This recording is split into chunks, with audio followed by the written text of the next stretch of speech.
Jelang Hari Raya Idul Adha 10 Juli mendatang, Dinas Peternakan Sulsel belum optimal melakukan pemeriksaan hewan di sejumlah tempat penjualan hewan di Makassar.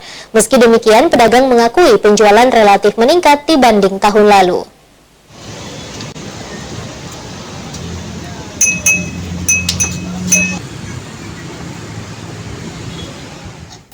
Lebaran Idul Adha kurang dari sepekan lagi.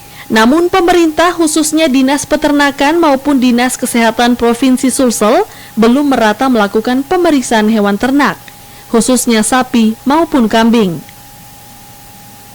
Meski demikian, pedagang mengaku berbeda dengan Idul Adha tahun lalu.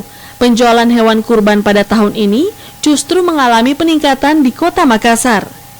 Salah satu pedagang sapi di Jalan Lamuru, Kecamatan Bontoala, Kota Makassar, mengaku pada tahun lalu hanya menyediakan 200 ekor sapi. Sementara untuk tahun ini jumlahnya bertambah menjadi 300 ekor. Omsetnya pun naik 30% hingga 40% dibanding tahun lalu. Tahun kemarin berapa penjualan pada saat Lebaran Idul Adha?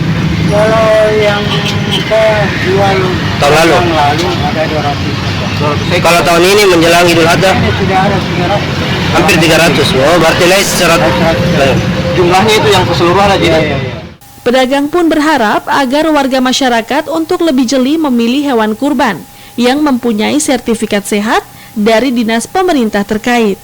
Rusmawan Dirara, Selepes TV.